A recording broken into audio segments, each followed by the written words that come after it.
찬송하시겠습니다. 찬송가 428장입니다.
누가복음 9장 28절에서 43절 말씀입니다. 누가복음 9장 28절에서 43절 말씀. 이 말씀을 하신 후 8일쯤 되어 예수께서 베드로와 요한과 야고보를 데리고 기도하시러 산에 올라가사 기도하실 때 영혼과 나가되 그 옷이 젖어 방치하였다.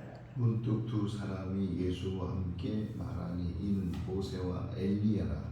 영광 중에 나타나서 장차 예수께서 예루살렘에서 멸시하실 것을 말할세. 베드로와 및 함께 있는 자들이 깊이 졸다가 온전히 깨어나 예수의 영광과 및 함께 선 두 사람을 보더니 그 사람이 떠날 때에 베드로가 예수께 여짜오되 주여 우리가 여기 있는 것이 좋사오니 우리가 주 앞에 섰을 때 하나는 주를 위하여 하나는 모세를 위하여 하나는 엘리야를 위하여 하사이다 하되 자기가 하는 말을 자기도 알지 못하더라. 이 말할 쯤에 구름이 와서 그들을 덮는지라. 구름 속으로 들어갈 때에 그들이 무서워하더니 속에서 소리가 나서 이르되 이는 나의 아들 곧 택함을 받은 자니 너희는 그의 말을 들으라 하고 소리가 그치매 오직 예수만 보이더라. 제자들이 잠잠하여 그 본 것을 무엇이든지 그때에는 아무에게도 이르지 아니하리라. 이튿날 산에서 내려오시니 큰 무리가 맞을세 무리 중에 한 사람이 소리질러 이르되 선생님 청컨대 내 아들을 돌보아 주옵소서. 이는 내 외아들이니이다.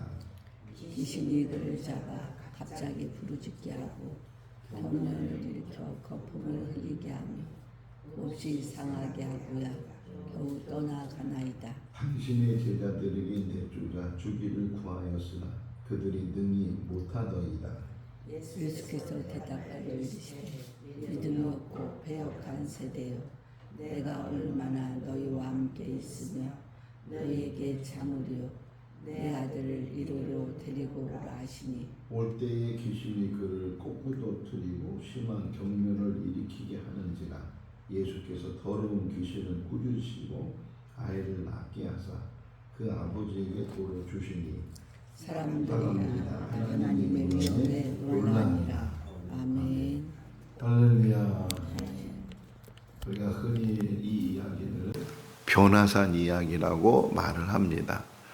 마태복음, 마가복음, 누가복음에만 기록되어 있는 이야기이기도 하고 마태복음에는 17장에 또 마가복음은 9장에 누가복음의 9장에 기록이 되어져 있는데 특별히 마태복음 17장 또는 누가복음 9장 앞에 있는 이야기를 보면 간샤나 빌립보라는 곳에서 예수님께서 제자들에게 물으시기를 사람들이 나를 누구라고 하느냐 뭐 이런저런 이야기를 하고 나니까 그러면 너희는 나를 누구라고 하느냐. 그 중에 베드로가 대표적으로 예수님은 이런 분이십니다. 이렇게 대답을 하게 되고 그 이후로 이제 예수님께서 고난 받으실 이야기를 하시고 또 누가복음에서는 맨 마지막 이 이야기가 시작되기 전에 8장 마지막 절에 보게 되면 이 중에 살아서 하나님 나라를 볼 사람도 있다 이렇게 말씀을 하셔요. 그러면서 이제 오늘 누가는 그 말씀을 하신 후에 8일이 지나서 그래서 예수님께서 12명의 제자가 있는데 그 중에 3명 베드로, 야고보, 요한 이 3명을 데리고 산에 올라가셨는데 그냥 산에 올라가시는 것이 아니고 기도하시기 위해서 산에 올라가셨다. 다시 마태복음 17장과 마가복음 9장에 보면 또 이렇게 표현하고 있어요. 예수님께서 세 제자를 데리고 높은 산에 올라가셨다. 그러니까 마태와 마가의 이 표현에 의하면 그냥 산이 아니고 높은 산에 이 세 제자를 데리고 올라가셨다. 근데 누가는 높은 산이라는 표현을 하지 않고 그냥 산에 올라가셨는데 목적을 가지고 산에 올라가셨다. 기도하기 위해서 산에 올라가셨다. 그러면 이것을 두 개를 합쳐서 생각해 보면 예수님께서는 제자 3명을 데리고 기도하시기 위해서 높은 산에 올라가셨다. 이렇게 표현할 수 있잖아요. 그러면 이제 여기서 질문이 생기는 거예요. 왜 굳이 높은 산에 올라가서 기도해야 되는가? 꼭 높은 산에 올라가서 기도해야 그 기도가 되는 것인가? 이렇게 질문할 수도 있잖아요. 가까운 뭐 낮은 산도 있을 테고 또는 산이 아니더라도 저 한적한 곳이라고 표현되는 것들이 많이 있으니까 예수님은 한적한 곳에 가서 기도도 하셨으니까 그러면 되는데 굳이 기도하시는 목적을 가지고 높은 산에 혹 등산하는 사람은 높은 산에 올라가는 것이 성취감이 있고 거기서 뭐 야호 하고서 한번 소리 지르면 그 쾌감이라는 것은 경험한 사람만이 알 수 있을 텐데 근데 예수님은 등산하기 위해서 올라가는 것이 아니고 건강 때문에 산에 올라가는 것이 아니고 기도하기 위해서 높은 산에 올라가셨다. 이렇게 우리가 묵상할 때 오늘 새벽에 일어나서 이 말씀을 묵상하면서 왜 굳이 기도하기 위해서 높은 산에 올라갔을까? 그게 지금 우리에게 이렇게 접목시킨다면 뭐 굳이 교회 나와서 이 기도하면 집에서도 얼마든지 기도하고 편하게 얼마든지 기도할 수 있는데 이 새벽에 잠도 부족한데, 그런데 굳이 또 여자분들은 이렇게 밖에 나가려면 세수도 해야 되고, 또 어떤 분은 분을 칠하기도 하고, 그리고 머리를 안 감으면 모자라도 쓰고 나와야 되고, 뭐 여러 불편한 것이 있는데도 불구하고, 그럼에도 불구하고 이 새벽에, 뭐 남자들도 마찬가지지만 이렇게 새벽에 나와서 기도하는 이유가 뭔가, 더 편하게, 더 쉽게, 그냥 골방에서 기도하라고 했으니까 내가 있는 곳이 내 집이 골방이지, 하나님은 오히려 골방에 있을 때 기도하는 사람의 은밀한 기도를 더 보시고 들으신다고, 갚으신다고 말씀하셨는데 왜 굳이, 이런 생각이 들었어요. 자, 이게 우리가 좀 더 생각해 보면 몇 년 전에 코로나 때문에 예배를 드리지 못한 적이 있어요. 아예 국가에서 모이지 말라고. 그래서 그때 이제 많이 활성화된 게 유튜브라는 그런 채널을 통해서 교인들이 교회를 오지 않지만 집에서 예배를 드리도록 그렇게 편의를 제공을 하기도 하고, 뭐 물론 어디서든지 예배 드릴 수 있으니까 그렇게 해도 예배 안 드리는 것보다 예배 드리는 게 나으니까. 근데 그것이 한 번, 두 번이 되고 몇 개월이 이렇게 지나면서 그때에 많은 사람들이 교회를 떠나게 됐다. 그냥 굳이 교회까지 가서 무슨 예배를 들으냐. 그냥 예배라는 것은 그 영과 진리로 드리는 것이고, 마음이 중요하지 자세가 중요하지 꼭 장소가 중요하겠느냐. 그래가지고서 특히 젊은 사람들이 이제 뭐 교회 가는 것조차도 이제는 귀찮아하고, 그러면서 유튜브로 예배를 드린다. 자, 근데 보세요. 여러분도 혹시 경험했을지 모르지만 처음에 교회 못 가고 유튜브로 예배를 드렸을 때 처음에 대부분의 성도들은 정장을 하고 그냥 교회 가는 그 모습을 가지고 예배를 드렸어요. 그렇죠? 처음 시작하는 것부터 마지막 축도할 때까지 그렇게 예배를 드렸어요. 근데 두 번째 이제 주일을 맞이해서 예배를 드리려니까, 아니 굳이 아무도 보지도 않는데 무슨 정장을 하고 뭐 그러다 보니까 그냥 편한 옷을 입고, 그때는 정말 바른 자세로 그렇게 예배에 집중을 했는데, 근데 점점 그 태도가, 그 모습이 뭐 보지도 않고 모이지도 않고 그러다 보니까 심지어는 그냥 잠옷 차림으로 그냥 예배만 드리면 되지, 말씀만 들으면 되지, 그런 상태로 변화되게 되고, 굳이 유튜브라는 것은 항상 녹화되어 있는데 꼭 그 시간에 예배를 드려야 되는가. 그냥 주일날 한번 그 예배를 한번 보면 되지. 더 이게 나가서 어떤 정도였냐면, 여러분 지금도 마찬가지예요. 유튜브에 있는 영상을 예배를 드릴 때 처음부터 끝까지, 자 예를 들어서 100명이 그 유튜브를 통해서 예배를 드린다고 하십시다. 그러면 그 100명 중에 처음부터 끝까지 그 동영상을, 그 유튜브 예배를 다 드린 사람이 몇 명이나 있을까요? 뭐 처음에는 많이 있을지 몰라요. 근데 드리다 보면 굳이 말씀만 들으면 되지. 그래서 막 돌리는 거예요. 찾아가지고서 말씀하는데 딱 틀어가지고서 그 말씀을 듣는 거예요. 그것도 다행이에요. 그것도 점점 그것이 꼭 굳이 그 말씀을, 그 30분 40분 긴 말씀을 굳이 다 들을 필요가 있는가. 그러면서 이제 식품을 구르듯이 자꾸만 이 설교도 왔다 갔다 하면서 그냥 듣기 싫은 설교 또 이렇게 넘어가야 막 이렇게 스킵해가지고서 설교도 제대로, 이런 상태로 그나마 그래도 예배 드려야 되겠다는 고개 있는 것조차도 어떻게 보면 감지덕지한 일이고 아예 그제 잊어버리고, 이게 높은 산에 올라갔다. 여러분 신앙생활은 귀찮게 해야 돼. 어렵게 해야 돼. 그냥 귀찮아도 어려워도 누가 그러더라고. 우리 아내가 늘 이렇게 듣는 동영상에 가끔 저는 기동량을 해요. 이게 듣는 기동량을 하는데 그분 얘기가 이거예요.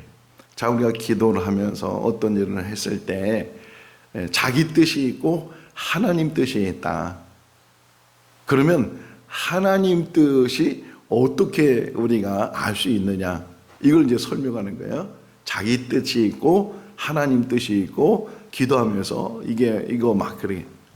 근데 하나님 뜻을 금방 확인할 수 있다는 거예요. 하나님 뜻이 뭐냐? 하기 싫은 일. 내가 하기 싫은 일을 오히려 하나님은 하라고 말씀하신다는 거예요. 여러분, 이 자리가 높은 산이 될 수 있기를 바랍니다.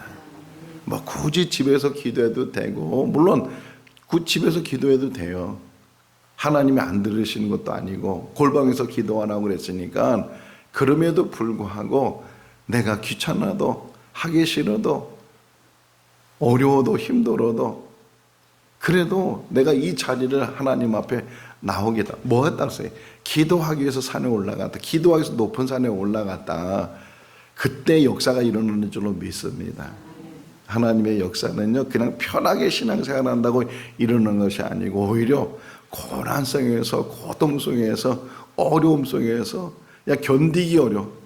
견디다 못해 쓰러질 때 그런 찬송과 가사가 있는 것처럼 그런 상황이 됐을 때 그때서야 하나님께서는 이제야 네가 나를 경외하는지 알았다. 아브라함에게 말씀하시는 것처럼 그때서 우리를 붙들어 주시고 다시금 일으켜 주시고 세워 주시는 줄로 믿습니다. 쉽게 기도 생활하는 그런 삶이 있고 스스로 어렵게 택해서 그 어려움을 택해서 기도하고 신앙생활하는 삶이 있는데 쉽게 하는 것은 편안히 갈 수 있지만 나중에 가서 그 결과물을 보게 되면 열매가 없어요.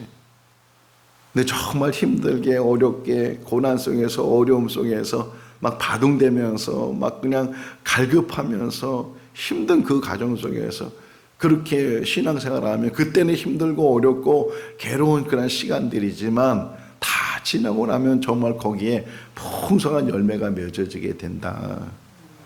여러분, 이 새벽에 이 자리가 우리에게 귀하고 복된 자리가 되고 정말 하나님 만나고 우리 베드로, 야고보, 요한이 지금 그 높은 산에 따라 올라가서 그래서 밤에 올라갔다가 그 밑에 보면 다음날 아침에 산에서 내려오셨다 이렇게 표현되니까 저녁 늦게 올라가는 거예요. 기도하기 위해서 늦게 올라가는데 그럼에도 불구하고 정말 올라가는데 뭐 투덜대면서 올라갈 수도 있고 그렇지만 막상 딱 올라가는 순간 표현을 보면 재밌는 표현이 또 하나요.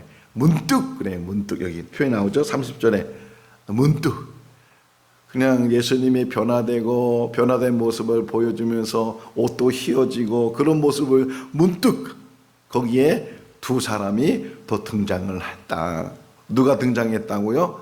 모세와 엘리야가 등장을 했다. 어떻게 알아봤을까? 아, 저 사람은 모세구나, 저 사람은 엘리야구나 이렇게 제자들이 금방 알아봤을까 하는 생각도 들었는데 어쨌든 지금 이 저자들은 마태나 마가나 누가나 예수님이 변화되셨고 그 변화되신 모습 속에서 두 사람이 더 등장을 했는데 한 사람은 모세였고 한 사람은 엘리야였다. 자, 아까 8장 맨 마지막 절에 너희가 살아서 하나님 나라를 볼 자가 있느니라 이 말씀한 다음에 이 변화된 이야기가 나왔으니까 이 베드로와 야고보와 요한이 정말 천국 가서 모세를 만나고 엘리야를 만난 건 아니지만 이 변화산에 따라 올라가서 예수님이 변화된 모습을 보여줬을 때 그때 모세와 엘리야를 그들도 보게 됐다는 거예요. 자, 근데 이게 여기서 딱 또 묵상을 했어요. 또 예수님께서 모세를 만나고 엘리야를 만났어요. 동시대 인물이에요? 시대가 다른 인물이에요? 시대가 다른 인물이에요. 자, 모세는 예수님 시대로 따져보면 한 1500년 전 인물이에요. 엘리야는 예수님으로 따지면 한 7, 800년 전의 인물이에요. 그러니까 1500년 전 인물하고 한 7, 800년 전 인물하고 예수님하고 셋이 이렇게 만났어요. 그러면 어떤 모습일까요? 1500년 전에 그 모세의 모습과 한 7, 800년 전에 엘리야의 모습과 지금 이 성경에 기록되어 있는 이 예수님의 그 모습과 큰 시대적인 차이가 모습의 차이가 날까요, 안 날까요? 아주 모세는 1500년 전이니까 그냥 꼬부랑 할아버지가 돼 있고 뭐 수염도 그냥 얼마나 길었는지 뭐 그게 아니겠죠. 이 천국의 모습이에요. 우리가 천국 가면 아브라함을 만날까 안 만날까요? 아브라함과 우리는 4000년 정도의 시간이 갭이 생겨 있어요. 4000년 전의 인물을 만나게 되고 다윗은 한 3000년 전의 인물이고 이런 인물들을 우리가 만나게 돼요. 예수님의 12제자를 우리하고 한 2000년 전 차이가 있는데 그러면 천국 가면 그런 시대적인 차이 속에서 사람의 모습을 가지고 있을까요? 아니면 서로 비슷한 시대의 모습으로 우리가 만나게 될까요?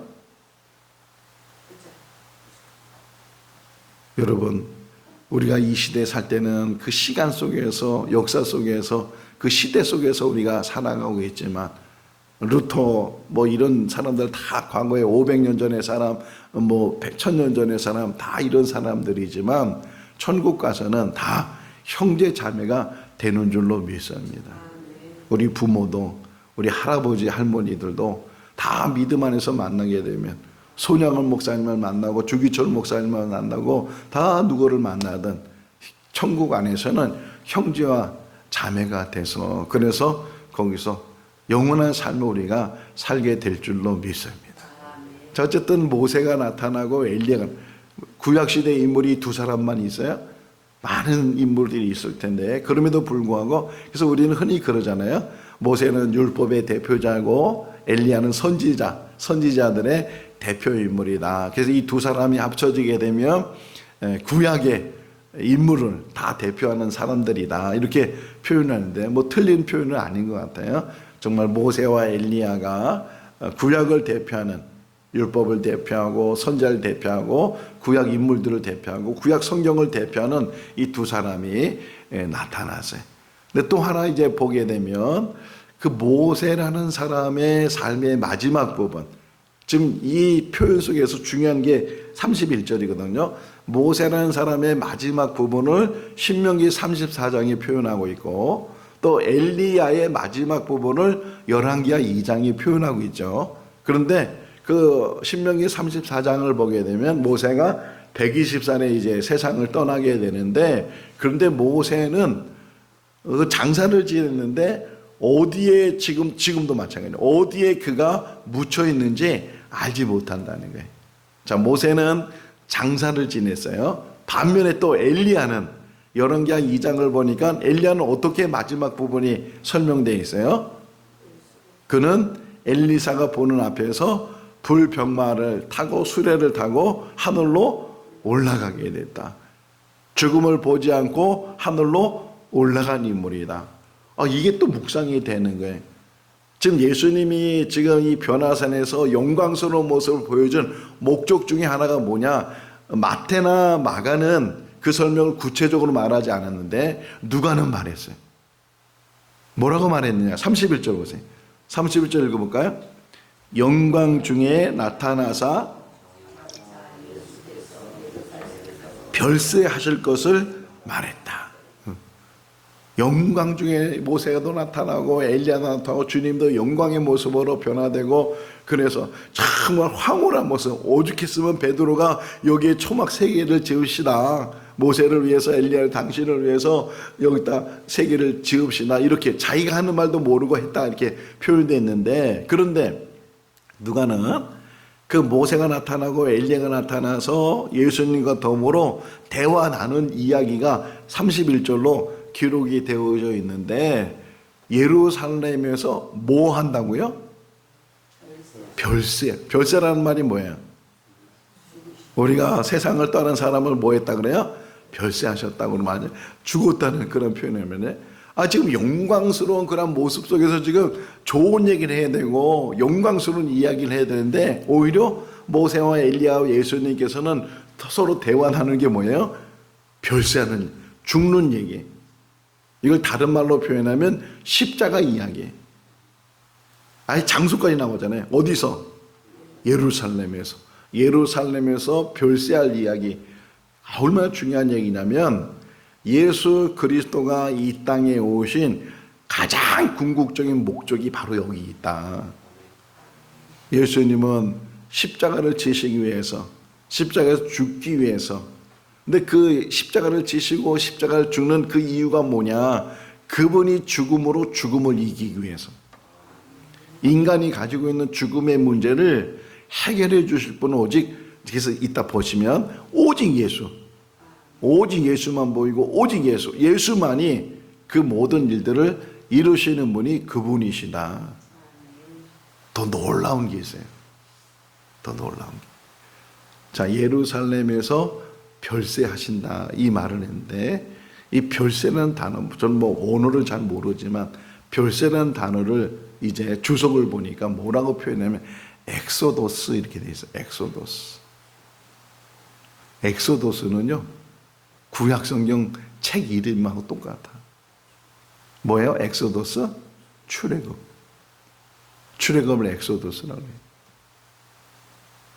지금 죽는 이야기를 하는데 이 성경은 성경은 또 우리에게 출애굽이라는 건 애굽에서 나왔다 그 의미보다 더 중요한 게 뭐냐면 구출받았다는 거예요. 구원받았다는 거예요. 그 억압 속에서 자유를 얻고 해방을 얻고, 예루살렘에서 십자가에 죽으시지만 예수님은 죽으시지만 그 예수님의 죽음을 통해서, 그래서 출애굽 사건을 보세요. 6월절 사건이고 출애굽 사건의 시작인데, 출애굽 사건은 어린 양의 죽음을 통해서, 어린 양의 그 피를 통해서, 그 피가 문설주와 임방에 발라졌을 때 죽음의 사자가 넘어갔다, 유월했다, 넘어가는 거예요. 예수 그리스도께서 이 땅에 오시는 목적이 뭐냐? 죽기 위해서 오셨어요, 어떤 면에서는. 근데 그 죽음의 별세를 위해서 왔는데, 그 별세가 뭐냐? 구출하는 거예요. 구원하는 거예요. 해방시켜주는 거예요. 로마서 8장 2절 말씀에 뭐라 그래? 죄와 사망에서부터 너를 해방하였느니라. 예수 그리스도가 이 일을 위해서 오셨다는 거예요. 뭐 병 고쳐주고 또는 뭐 귀신 쫓아내고 보면 나오잖아요. 현실은 지금 이 병든 아이를 고쳐주고 또 여러 가지 이 하나님 말씀을 전하지만, 궁극적으로 예수님의 사역이 뭐냐? 예수님은 인류를 구원하시기 위해서, 그 인류 안에는 우리가 포함되어 있어요. 우리는 예수 그를 통해서 구원받게 되는 줄로 믿습니다. 구원받은 줄로 믿습니다. 미래형이 아니고요, 오히려 진행형이에요.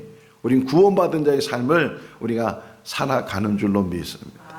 어쨌든 이렇게 있다가 모세와 엘리야는 사라졌다. 여기 보면 그들은 예수님과 대화를 나누고 십자가 사역에 대한 이야기를 나누고, 그리고 그들은 사라지게 돼, 구름이 덮여지게 된다. 그때 잠들었던 이 세 제자들이 깨어나게 됐다. 정신이 온전해지고, 그러면서 너무 황홀한 광경을 보는 순간에 베드로가 자기도 모르는 말을, 이게 끝에 나오잖아요. 33절 말씀에 보면 그 말을 했는데도 그 말이 무슨 뜻인지, 무슨 말을 했는지 모를 정도로 말을 했는데, 여기다 초막 세 개를 초막을 짓자는 그 목적이 뭐예요? 여기서 살자는 거예요? 떠나자는 거예요? 여기 살자는 거예요. 우리가 은혜 받는 장소가 있어요. 때로는 기도원에 가서 은혜 받기도 하고, 뭐 자기 나름대로 뭐 교회에서 부흥회에서 은혜 받기도 하고, 그러면 은혜가 너무 충만하니까 거기가 좋은 것 같고, 거기서 살고 싶고, 거기에만 있으면은 내 문제가 다 해결되는 것 같고 마음이 편하고. 근데 이 성경은 우리에게 말해요. 그거는 훗날 우리가 천국 가면 다 그 뭐든지 이루어지게 되지만, 우리는 두 가지 사이에 늘 있다는 거예요. 그 두 가지 사이가 뭐냐? 은혜 받은 자리가 있지만 그 은혜 받은 자리에 머물러 있는 것이 아니고 다시 현실로, 세상으로, 가정으로, 일터로, 우리의 삶으로 돌아가야 된다는 거예요. 아무리 교회에서 은혜 받아도 그 은혜 받은 그 자리에 머물러 있는 것이 아니고, 그 은혜 받은 그것을 가지고 다시 세상으로 가는 거예요. 가정으로 가서 그 은혜 받은 것으로 이겨내는 거예요. 어제 설교하면서 살아가는 것이 아니고 살아내는 거라고 말씀드렸잖아요. 여러분, 우리 신앙생활이 뭐냐? 살아내는 거예요. 믿음으로 살아내는 거예요. 현실은 팍팍하고, 현실은 어렵고 힘들고, 교회 오면 은혜 받고 말씀 들으면 힘이 생기고 말씀 안에서 다시가 그렇구나 깨달음을 갖지만 또 현실로 돌아가면 당장에 필요한 돈이 있어야 되고 당장에 쌀이 있어야 되고 당장에 뭐가 있어야 되고 현실적으로는 그것이 부족하고 어렵고 힘든 그런 삶을 사는데 거기에 괴리가 생겨요. 신앙생활은 막 기쁨을 가지고 해야 되는데 현실은 그 기쁨을 가지고 생활하지 못하는 그런 환경에 처해 있고 그런 우리의 삶이 현실과 믿음 안에서 괴리가 생기는데 그때 여기 답이 뭐냐면 주님을 바라보라는 거예요. 우리의 문제를 해결할 수 있는 분은 오직 주님이시다. 다 사라졌어요. 그걸 한번 읽어볼까요? 36절. 소리가 그침에 오직 예수만 보이더라. 제자들이 잠잠하여 그 본 것을 무엇이든지 그때는 아무에게도 이르지 아니하리라. 사람에 대해서 너무 경계하거나 멀리하거나 판단하거나 그러면 안 되는데 그럼에도 불구하고 항상 우리가 기억해야 되는 것은 사람을 의지하지 말라는 거예요.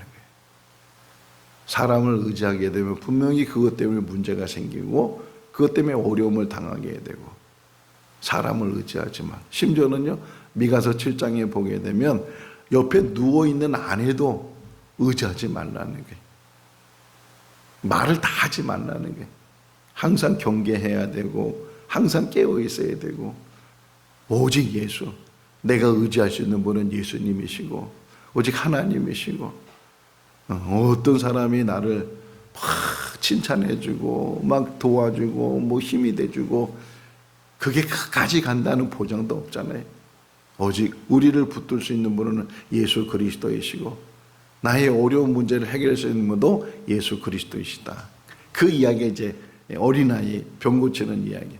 자, 예수님께서 이 세 제자와 더불어 내려왔다는 거잖아요. 37절에 내려오시니 처음에는 올라가시니 기도하기 올라가셨다가 이제 내려왔어요. 내려오니까 벌써 문제가 일어났어요. 어떤 사람이 자기 아들을 데리고 예수님을 찾아왔다가 예수님 안 계시고 그 남아있는 제자들 9명의 제자들에게 내 아들 좀 고쳐달라고 내 아들이 지금 귀신 들렸다고 막 불에도 넘어지고 물에도 넘어지고 막 경련을 일으키고 뇌전증이라는 그런 증상을 보여주는데 귀신 들렸다고. 그러니까 보세요. 40절 읽어볼까요? 당신의 제자들에게 내쫓아 주기를 능히 못하더이다. 자, 예수님께서 제자들과 같이 생활하시면서 어느 날 예수님이 제자들에게 너희들 이제 나가서 복음을 전해라.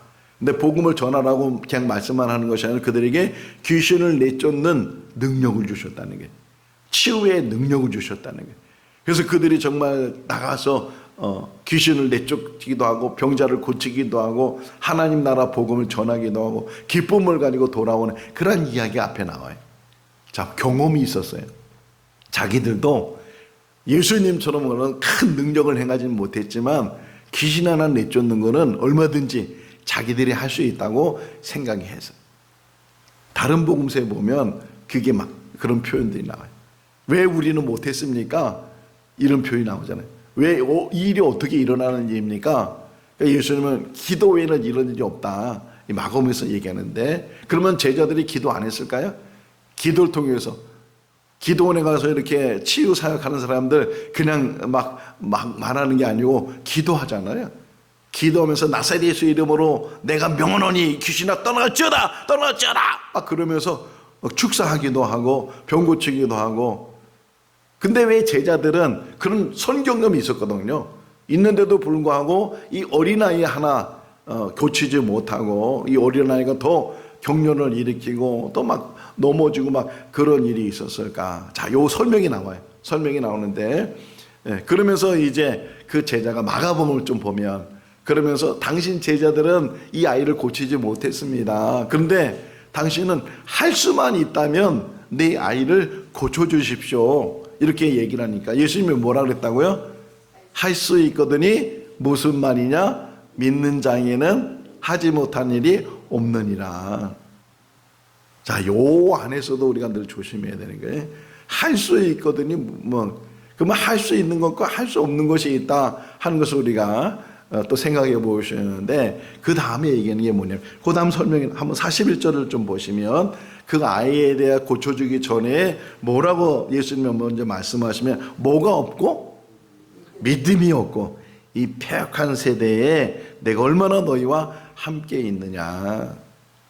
여러분, 기도라고 해서 다 기도가 되지 않고 그 기도 안에 꼭 붙어 있어야 될 단어가 있는데, 믿음이에요. 믿음. 그 믿음이 뭐냐? 믿음은 하나님에 대한 전적인 신뢰. 하나님에 대한 전적인 신뢰. 여러분, 우리 기도가 전적인 신뢰 속에서 믿고 구하면 받을 것이다. 주님 말씀하시는 것처럼. 그래서 그 아이를 데리고 하고 그 아이의 병을 고쳐주소 이제 가게 했다. 이게 오늘 누가가 우리에게 설명을 해주고 있어요. 오늘 이 말씀을 전체적으로 묵상하면서 저 위에 산에서 일어난 일과 산 안에서 일어난 일, 현실과 또 우리 믿음의 어떤 세상 속에서 이어지는 그런 일들이 괴리가 있고 차이가 있고 여러 가지 어려움도 그 안에 담겨져 있지만, 끝까지 예수님이 우리에게 가르쳐준 게 뭐냐면 기도의 끈을 놓지 말아야 되고, 그 기도 안에는 온전한 신뢰, 온전한 믿음, 오직 예수 그리스도 그분에 대한 믿음을 가지고 우리가 살아가라는 거예요. 이겨내는 거예요. 오늘도 우리에게 주어진 환경 속에서 우리 생각대로, 우리 뜻대로, 우리 마음대로 이루어지지 않는 일이 있다 할지라도 이겨내시고 더 주님을 의지하시고, 내가 하는 게 아니고 하나님이 이루어 가시는 그 일을 바라보면서 믿음 안에 승리해 나가는 우리 모두가 다 될 수 있기를 주님의 이름으로 축원합니다. 기도하겠습니다. 사랑이 많으신 하나님 아버지, 무더운 여름 날씨 가운데 저희들 건강을 지켜주시고 또 장마철이라고 합니다. 이 장마철에 또 어려움 당하지 않도록 은혜를 베풀어 주시옵소서. 오늘 주신 말씀이 우리에게 큰 은혜가 되게 하시고 영광의 모습을 가지신 예수 그리스도를 바라볼 수 있도록, 만날 수 있도록 은혜를 더하여 주시옵소서.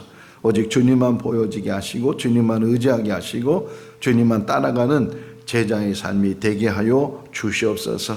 경험적으로 살지 않게 해주시고 교만하지 않도록 도와주시고 늘 낮아지는 자세 속에서 주님만 의지하는 기도가 우리 삶의 전부가 되게 하여 주시옵소서. 이 새벽에 나와서 부르짖는 이 기도가 하나님 나라에 상달되게 하시고 또 역사가 일어나는 기도가 되게 하여 주시옵소서. 한 주간도 지켜주시기를 간절히 바라옵고 예수 그리스도 이름으로 기도하옵나이다. 아멘. 마쳤습니다. 자유롭게 기도하시기 바랍니다.